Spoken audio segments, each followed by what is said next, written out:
अऊज़ु बिल्लाहि मिनश शैतानिर रजीम बिस्मिल्लाहिर रहमानिर रहीम रब्बी यस्सिर वला तुअस्सिर वतम्मिम बिल खैर। सबसे पहले आपसे रिक्वेस्ट है कि अगर आपने अभी तक इस चैनल को सब्सक्राइब नहीं किया तो इसे सब्सक्राइब करें, लाइक करें, शेयर करें और बेल आइकॉन लाजमी प्रेस करें ताकि आपको हर नई आने वाली वीडियो का नोटिफिकेशन मौसूल हो सके। जज़ाकल्लाह। आज मैं एक मोहतरम ज़ाहिदुर राशिदी साहब का मज़मून है हज़रत अमीर माविया रज़ी अल्लाह अन्हु का तर्ज़ हुकूमत वो बयान करूँगा। हज़रत माविया रज़ी अल्लाह ताला अन्हु अपने तर्ज़ हुकूमत में इस्लामी अहकाम व क़वानीन और जनाब रसूल अल्लाह सल्लल्लाहु अलैहि वसल्लम की सुन्नत और असवे की पासदारी की सच तक करते थे। इसका अंदाज़ा तिरमिज़ी शरीफ की इस रिवायत से किया जा सकता है कि एक बार रोमियों के साथ हज़रत माविया रज़ी अल्लाह ताला अन्हु का कुछ अरसे के लिए जंग बंदी का मायदा था, जिसकी मुद्दत ख़त्म होने से कबल हज़रत मुआविया रज़ी अल्लाह ताला अन्हु दमिश्क से फ़ौजों की कमान करते हुए इस ख्याल से रोम की सरहद की तरफ रवाना हो गए कि मायदे की मुद्दत ख़त्म होने से कबल सरहद तक पहुँच जाएंगे और उसके बाद किसी भी कार्रवाई के लिए आज़ाद होंगे।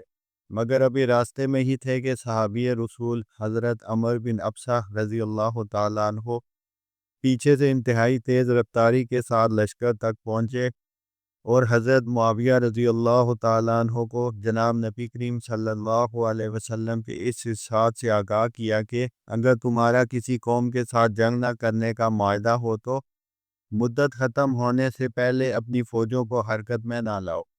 ये सुनते ही हज़रत मुआविया रज़ी अल्लाह ताला अन्हु के कदम ना सिर्फ रुक गए बल्कि उन्होंने फ़ौजों को दमिश्क की तरफ वापसी का हुक्म दे दिया।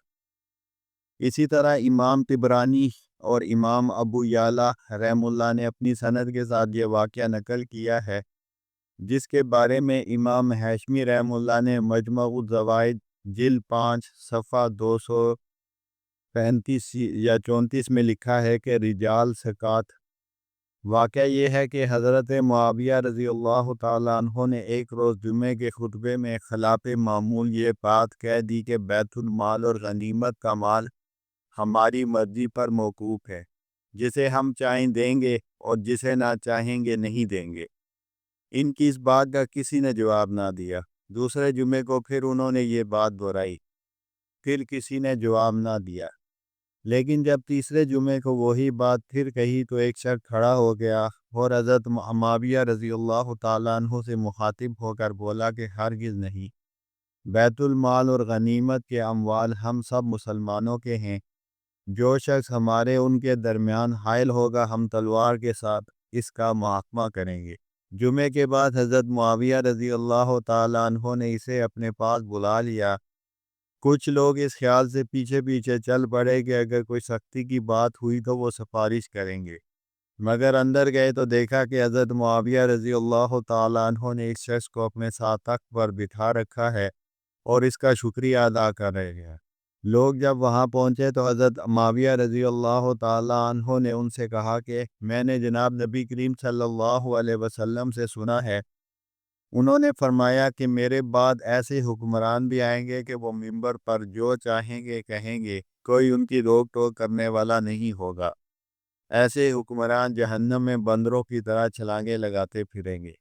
चुनाचे मैंने इस ख्याल से ये बात जुमे के खुतबे में कह दी कि मुझे कोई शख्स टोकता है या नहीं। जब पहले जुमे पर किसी ने ना टोका तो मुझे परेशानी हुई, इसलिए दूसरे जुमे को मैंने बात दोहराई।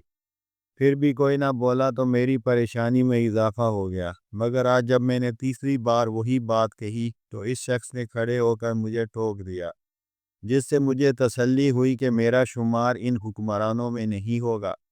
फिर कहा कि इन्ना हाज़ा अहयानी अहयाहुल्लाह, अल्लाह ताला इसे ज़िंदा रखे, इसने मुझे ज़िंदगी बख्श दी है। जिस बुज़ुर्ग का ये मिजाज हो कि वो इरशाद नबी सल्लल्लाहु अलैहि वसल्लम सुनकर फ़ौजों को फौरी वापसी का हुक्म दे दे और ख़ुद को हज़रत सल्लल्लाहु अलैहि वसल्लम के इरशाद की रोशनी में परखने का ख़ुद ज़ौक़ रखता हो, उसके बारे में यह कहना किस कदर ज़्यादती की बात है कि उसने कुरान और सुन्नत के अहकाम को तब्दील कर दिया और नाऊज़ु बिल्लाह इंसाफ का दामन हाथ से छोड़ दिया। वाखिरु दावाना अनिल हम्दुलिल्लाहि रब्बिल आलमीन।